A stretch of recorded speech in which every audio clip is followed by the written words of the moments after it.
Hello again to you mga sirs, mga madams. Nandito na naman ako upang ituloy ko ang aking ipinapaliwanag sa inyo tungkol sa doktrinang oneness of God in three persons. Ay kung bakit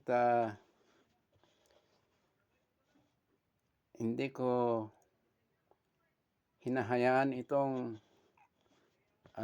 doktrinang ito na bahala na lang ang paniniwala ng tao ay sapagkat kailangan natin alamin kung ano talaga ang tunay na itinuturo ng salita ng Diyos. Na bagamat maniniwala ako na walang best teacher sa atin, best one na makapagpaliwanag sa atin ng totoong salita ni Diyos, kundi ang Espiritu Santo ng Diyos, sapagkat kung tayo talaga ay tunay na mananalangin sa Diyos, ay sabi ng Bible na ang Holy Spirit ay siya ang magpapaliwanag sa atin ng mga malalim na kagustuhan ng Diyos. Ganun pa man ay kailangan din na ang mga totoong alagad ng Diyos na iturong maigi sa mga tao o sa mga maniniwala kay ating Panginoong Hesus tungkol sa tunay na doktrina sa pagkaintindi natin sa Diyos. Nung in-start kong itunuro itong doktrina nito ay mayroon isang pastor ng oneness na nag-comment sa akin na sabi niya na ang itunuturo ko ay false doctrine. At mayroon ding nag-comment sa akin na sabi niya na iisa ang Diyos. Pero si Jesus Christ ay anak niya at ang Espiritu Santo ay katiwala niya. So, gusto kong ulitin muli sa inyo. Gusto kong basahin ang ipinapaliwanag ko sa inyo sa John 1:1 tungkol sa pagka-Diyos ng ating Panginoong Hesus, sapagkat dito sa John 1:1 ay sinasabi dito na in the beginning was the Word, and the Word was with God, and the Word was God. The same was in the beginning with God. So, para maniwala kayo sa sinasabi ko na sa Greek language ay it is easy to understand the oneness of God in three persons, sapagkat in Greek language ay may plural form ng Diyos at may singular form. So kung basahin natin sa Greek Bible ay ito ang sinasabi, in archi en o logos kai o logos, in proston theon, kai theos in o logos, autos in archi proston theos. So ito ang Greek translation ng language,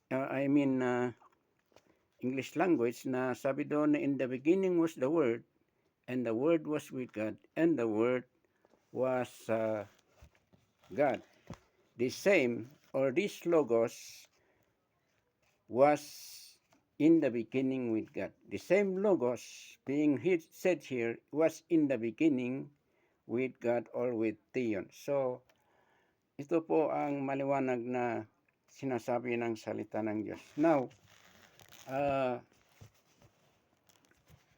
gusto ko pong ipaliwanag sa inyo o gusto ko pong sagutin muna yung mga naniniwala sa doktrinang walang ibang Panginoon o Diyos kundi ang ating Panginoong Hesus. At ang pangalan ng Diyos ay walang iba kundi Jesus Christ. Pero itong nag-iisang Diyos na ito ay nagmanifest o nagpakita, anong ibang term? Nagmanifest sa tatlong pagpapakilala o manifestation o pagpapakita.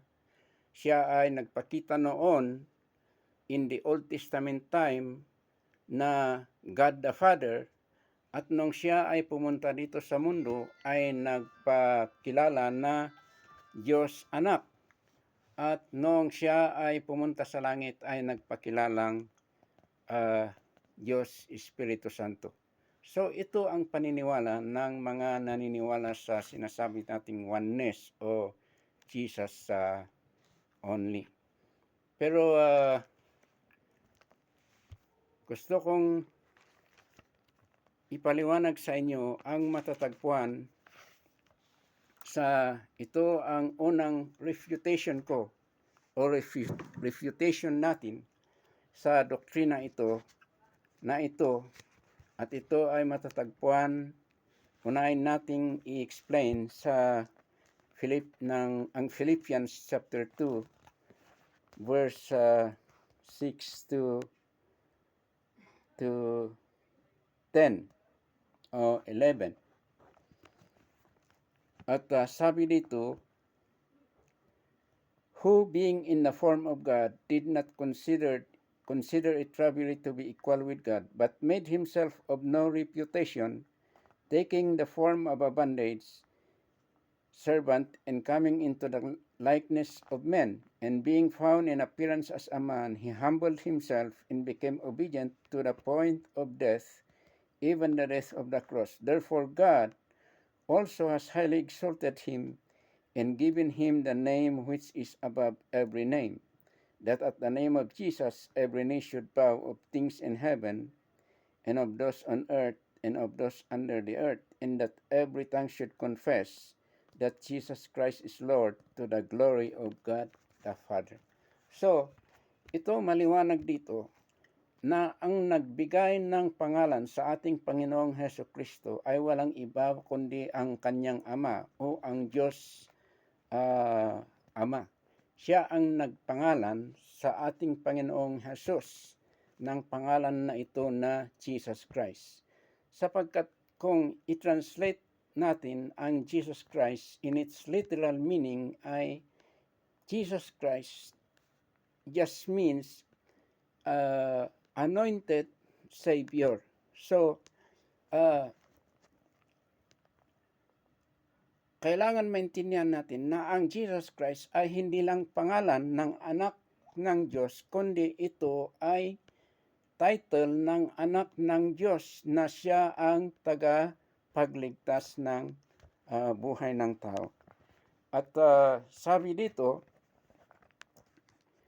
sa verse 11, makikita natin dito na sabi dito, that every tongue should confess that Jesus Christ is Lord, to the glory of God the Father.